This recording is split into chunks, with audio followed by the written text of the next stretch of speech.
The French Revolution aimed at the kind of radical new beginning that had fascinated the philosophes, the French philosophers of the Enlightenment in the mid-18th century. But it dismayed their British counterparts.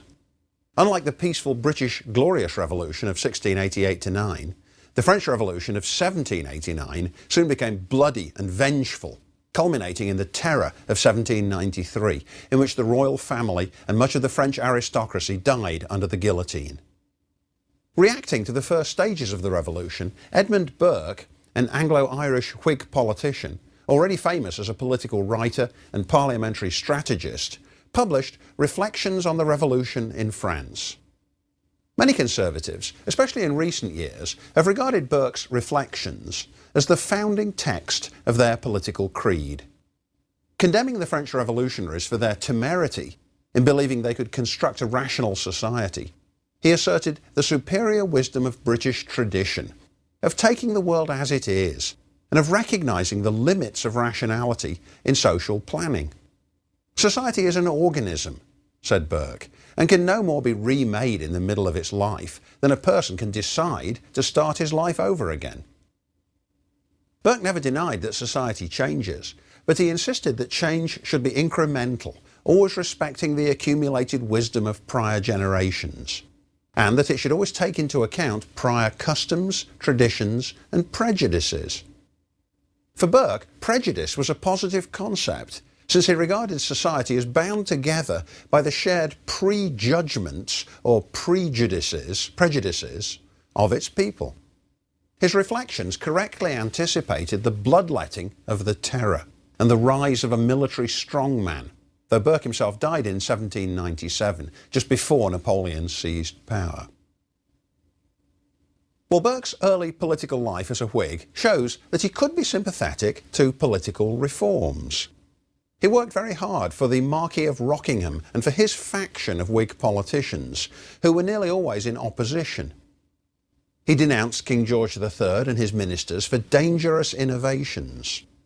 And he supported the concept of political parties at a time when they were still widely suspected.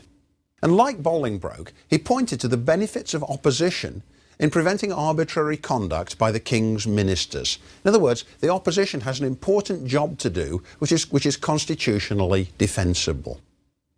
He was a friend of many of the important literary and political figures of his day. He was a friend of Dr. Johnson, the author of the world's first dictionary, and of Edward Gibbon, the man who wrote The Decline and Fall of the Roman Empire. As an Irishman trying to make his way in England, he favoured a policy of tolerance towards Roman Catholics. Now, because of this, some historians have speculated that Burke was himself a Catholic. His father may have been a convert to the Protestant Church of Ireland, and his mother certainly was a Catholic. Other commentators doubt that he was a conventional Christian of any kind, but nevertheless he was horrified at the casual dismissal of faith by the French radical philosophers of the Enlightenment. One of the themes of his work that's very strong is this: don't tear down the veil of convention. The Enlightenment conveys the idea that the clear, bright light of reason ought to be shone on all things. But Burke often says, no, we don't want to look too clearly at what's going on, especially if in doing so we destroy traditions and conventions. And that's one of the tensions in the dialogue between Burke and his rivals. But the Enlightenment itself is wrong. Burke worked as an agent for several of the American colonies before their breach with England. This is in the late 1760s and the early 1770s. He worked as colonial agent. One by one, the colonies up and down the American Atlantic seaboard had seen the value of having a representative in Parliament who could speak for their interests. They were indignant not to have direct representation, but in the meantime they did have these colonial agents. And several times Burke spoke in Parliament in 1774 and 75 as the pre-revolutionary crisis was rising, against the idea of taxing the Americans without their consent. He warned his fellow members of Parliament that eventually the Americans would stand up for their rights as Englishmen by rebelling against England. And that is, of course, the paradox of the American Revolution, which we'll look at in a few lectures from now. In a speech to Parliament, he said, "Let the colonies always keep the idea of their civil rights associated with your government. They will cling and grapple to you, and no force under heaven will be of power to tear them from their allegiance. But let it be once understood that your government may be one thing and their privileges another, that these two things may exist without any mutual relation. The cement is gone, the cohesion is loosened, and everything hastens to decay and dissolution. Well, these are prescient words, of course, because he accurately foresaw the onset of the revolution. Burke was also the principal figure in the impeachment of Warren Hastings in the years between 1788 and 1795, on behalf of the principles of responsible government. Now, in the 1750s, Britain, the East India Company, which was the British trading company in India, had suddenly become much more powerful, partly because it had displaced the French, and partly because at the Battle of Plassey of 1757, Robert Clive had won power over the whole of Bengal, which was the northeastern part of India. A succession of British merchants and politicians went out to India, one of whom was Warren Hastings, and became incredibly wealthy through unscrupulous conduct which looked to Burke like plundering of the Indian people. He accused Hastings of arbitrary and tyrannical conduct unbefitting any Englishman anywhere, and used a great deal of lurid phrases to condemn Hastings. Although in the end, the impeachment trial, which dragged through many sessions of Parliament, was so overdone, his rhetoric was too violent, that a reaction set in favour of Hastings, who was acquitted. But nevertheless, reforms in India did follow. And it's interesting to us, I think, that one of the British governors sent out to India was Lord Cornwallis. This is the man who lost the Battle of Yorktown, the last battle of the American Revolutionary War, but it didn't ruin him at all. His British superiors regarded Cornwallis as an excellent administrator and sent him to India, where he introduced various principles of responsible government there, partly in reaction to the Hastings trial, so that India could no longer be a zone in which unscrupulous adventurers generated plunder. In his speech to the electors of Bristol in 1774, Edmund Burke argued the merits of direct and virtual representation. This is another of the issues which is being closely scrutinised in America and in England at the same time. And it's this question which we still confront today. Is a member of Parliament or a member of Congress, is that person's primary job to represent the interests of the people of the constituency? Or is it rather to be a wise man who's been chosen by that constituency to represent the most virtuous political path? Now, Burke strongly believed that the representative's job was not direct representation. In other words, Burke's view is the electors choose him and then he uses his own judgment, sometimes against their material interests. He said, "Your representative owes you not his industry only, but his judgment. And he betrays instead of serving you if he sacrifices it to your opinion." In other words, you've got to own up to the fact that you might be wrong, and that I, as your representative, with my superior wisdom, might in fact be able to judge what your real interests are better than you can yourselves. Well, now, the outbreak of the French Revolution in 1789 quickly aroused Burke's fear and anger, and provoked the writings for which he is now most famous and best remembered. There was a long succession of them: the Reflections on the Revolution in France, the Letter to a Member of the National Assembly, the Appeal from the New to the Old Whigs, the Letter to a Noble Lord, and Thoughts on a Regicide Peace, all from the period 1790 to 96. Burke was never a systematic political or philosophical writer. He didn't write what we'd regard as tracts in political philosophy. And one of the reasons that he's such an interesting figure, and that so many interpreters have descended upon his work to try to unravel exactly what it meant, is because of the unsystematic way in which he wrote it. So there's a great deal of controversy in the interpretation of Edmund Burke, especially since the Second World War. There's been virtually a cottage industry in the interpretation of Burke. But what I want to do for the remainder of this lecture is outline the main themes which are really not in dispute about the significance of his work, without getting too far into the fine points. Some of what I'm going to say is rather theoretical, but I hope I can make it plain, its significance, with suitable illustrations. Well, his book Reflections, which is the most important of all these works, though it was written in response to the immediate situation in France, did make profound arguments about the nature of politics, which it's easy to see as continuing in their relevance today.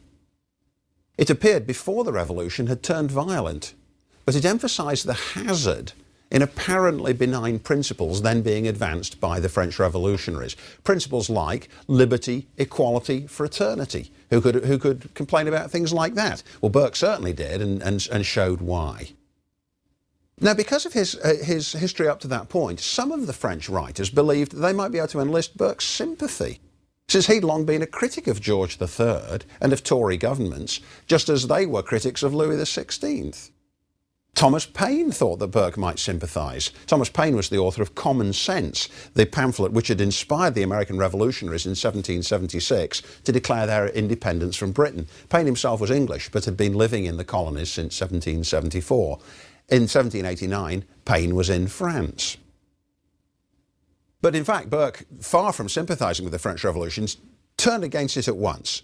He emphasised in his Reflections that the events in France were in no way comparable to those which had taken place in Britain's Glorious Revolution. His account of 17th century British events minimises the violence. He passes very quickly over the period of Cromwell and the regicide. And Burke praises the Glorious Revolution of 1688-9 for the degree to which it did not break with tradition. In other words, he said, it's noteworthy that at the time of the Glorious Revolution, the Parliament found the most legitimate successor it could in the line after James II, that is James's daughter Mary II, who was married to William III. And then in the Act of Succession, although it stipulated a Protestant, it was still eager to find a Protestant who had some claim to descent from the previous monarchs. And in this book, Burke famously warned against the illusion of human equality. Now again, conservatives today sometimes feel a little bit uncomfortable when they see how far Burke went to scotch the idea that people are equal to one another. Because obviously human equality is one of the central beliefs of our own age, but it's definitely not one of the central beliefs of Burke's age.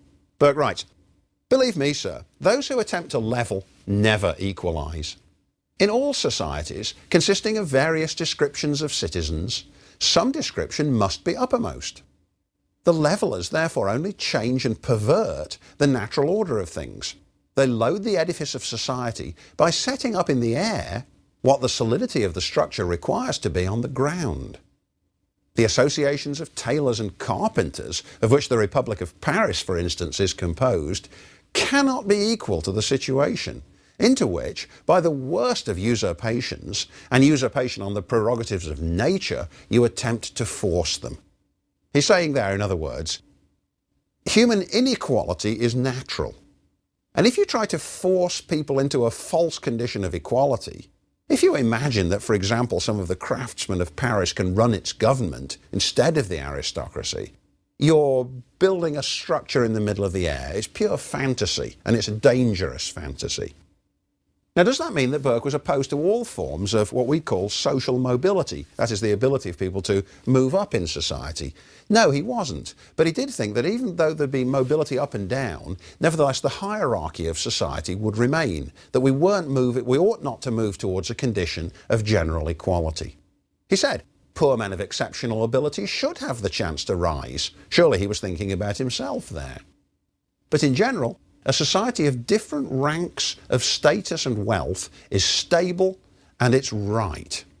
And he goes on to say, for though hereditary wealth and the rank which goes with it are too much idolised by creeping sycophants and the blind abject admirers of power, they are too rashly slighted in the shallow speculations of the petulant assuming short-sighted coxcombs of philosophy. Very irritable there. In other words, just because wealth is vulnerable to criticism doesn't mean it's wrong. Now again, as I mentioned earlier, Burke uses the language of veiling and drapery as a contrast to the French philosophe's language of enlightenment. He says we benefit from having certain ugly operations of society and politics hidden from us. Now, at first, it's easy for us to think, what an awful idea. But then he makes an interesting comparison. He says, just as we have manners Manners make society much more attractive because it means that the various unpleasant functions that our bodies all have to do are disguised by the way in which we've laid over them certain forms of veiling and disguise. The same is true in politics. Let's not lay bare the nature of society too harshly.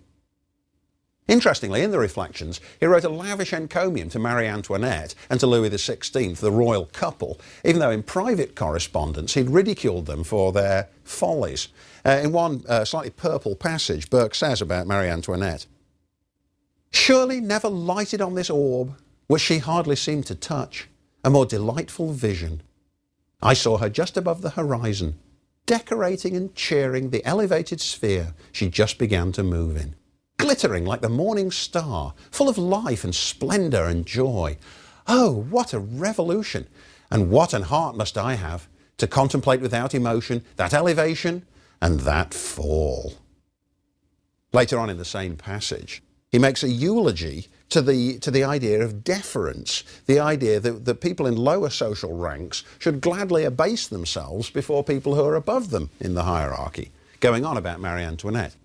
"I thought 10,000 swords must have leapt from their scabbards to avenge even a look that threatened her with insult.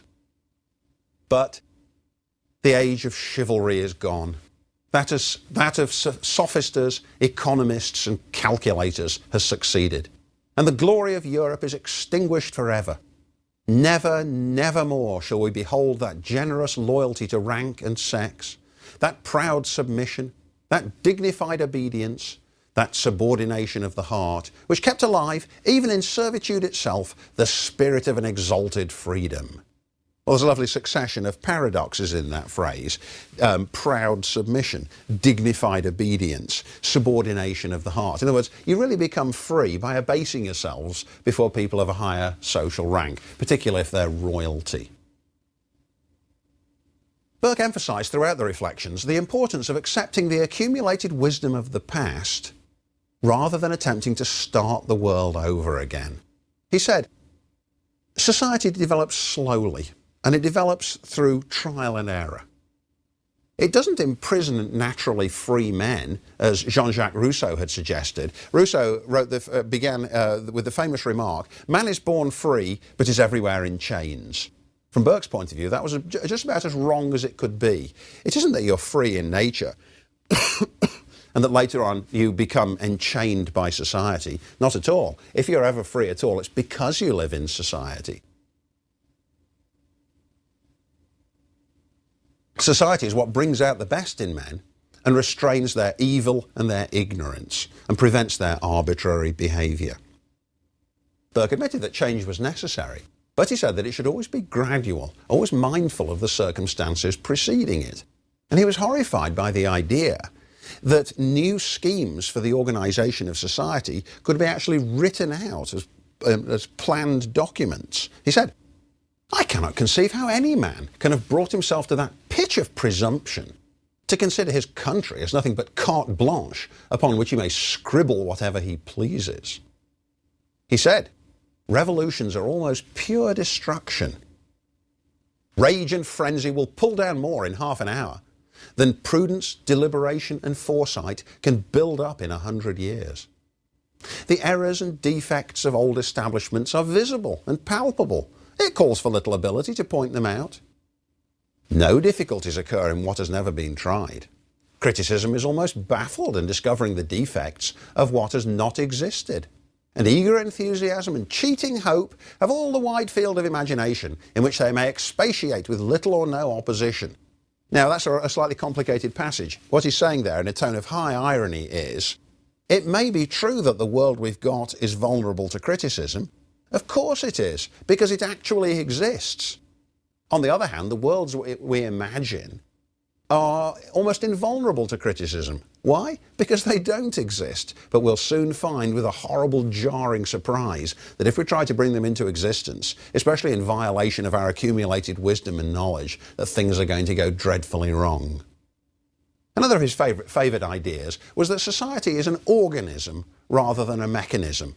It's not a sort of machine that's been put together, but rather it's a living thing. And it's a spiritual unity across the generations. So, being English, to Burke, entails a sense of ancestors, of the present generation and of those to come, linked to one another organically, linked through their families, the basic institution of society, and all linked to God together. He said also, we should cultivate particular and local loyalties rather than adhering to grand abstractions. Another thing he very much disliked about the philosophes, these great political planners, was the way in which they relied upon the great abstractions. He said, no, let's start with something humble. Let's start with the family, the little platoon to which we all belong. Let's think small and work out our ideas about society from the most basic levels. And in another brilliant rhetorical stratagem, he said, we should be proud, rather than ashamed, of our comparative unimaginativeness. Why? Because it saves us from utopian folly. At one point he even speaks of, quote, the cold sluggishness of our character. Now you wouldn't think that being accused of having a cold sluggishness in your character was a good thing, but to Burke it was. Because it meant people followed a familiar rut, and that's what they're supposed to do. He was uninterested in individualism. Again, it's something we cherish, but he didn't. He says, most men have got nothing to offer when they stray from the familiar way. This leads back to a point I made at the beginning, that for him, the idea of prejudice is an entirely positive concept. He says, we're guided by our prejudices, luckily, which means that we don't have to think out each new situation from first principles. On all the really important questions, we already know what we think. And that means that we can act decisively in a crisis, rather than having to agonise from the very, very first principles of philosophy. We've already got a set of ideas and we know what to do with them when it comes to the point. One of his sympathetic interpreters, Russell Kirk, writing in the 1950s, says, referring to Burke, prejudice is not bigotry or superstition, although prejudice sometimes may degenerate into these. Prejudice is prejudgment, the answer with which intuition and ancestral consensus of opinion supply a man when he lacks either time or knowledge to arrive at a decision predicated upon pure reason. Well, Burke's book, The Reflection on the Revolutions in France, was controversial right from the beginning, and it generated numerous replies, of which the best remembered is Tom Paine's The Rights of Man. Tom Paine argues directly against almost everything that Burke stands for. Paine says, human rights originate in nature, and the role of government is to uphold natural rights. Whereas, as I suggested, for Burke, rights only exist in civil society. It's only when a society has restrained the chaos of humanity that the idea of rights can amount to anything. Tom Paine was in favour of democracy. Burke was against it. Paine was in favour of abolishing the monarchy and abolishing the aristocracy, all forms of hereditary privilege. Burke was against and believed that the monarchy and the aristocracy were vital, the central supports of society. Now, Thomas Paine was living in France. He was tried in his absence for seditious libel for publishing The Rights of Man. But ironically, he then fell afoul of Robespierre in France as a new faction came into authority and was imprisoned and in danger for his life. The kind of thing that Burke would have foreseen, that revolutions create instability and turbulence and sudden changes of fortune. Paine's life was probably spared because the American minister to France, James Monroe, later to be President Monroe, helped to spare his life from the guillotine and enable him to get back to America. Now here's the English historian Norman Gash talking about Burke's importance. He says, the importance of the Reflections was that for the first time it provided an explicit and penetrating philosophy of conservatism, marked by observations of enduring value for the study of politics and expressed in a superb literary style. It has remained a treasure house of precept and quotation for conservative writers and politicians ever since. His work outlived his age because it was based not simply on the historical circumstances of his time, but on a profound insight into the nature of man in society. Well, the development of the French Revolution after 1790 fulfilled many of Burke's worst fears. He'd been one of the first to realise that liberty, equality and fraternity was not an adequate set of principles on which to base a new government. Readers who'd been sceptical at first began to recognise Burke's prescience as the situation in France deteriorated in the ensuing years. First of all, the king was deposed and imprisoned in 1791, and a republic declared. Then the revolutionaries turned against the French Catholic Church and expelled many of the priests. Then the French declared war against the Holy Roman Emperor, the Austro-Hungarians. In 1793, the Terror began with the guillotining of the king and the royal family, and then much of the aristocracy, some of whose survivors fled in disarray to England. Britain itself declared war against France in 1793, and between then and 1815 were almost constantly at war, first against France, then against Napoleon. Meanwhile, the fear inside Britain that the French revolutionary contagion might catch on this side of the English side of the English Channel led to repression by the government. This is a point I'm going to make in the next lecture about William Pitt.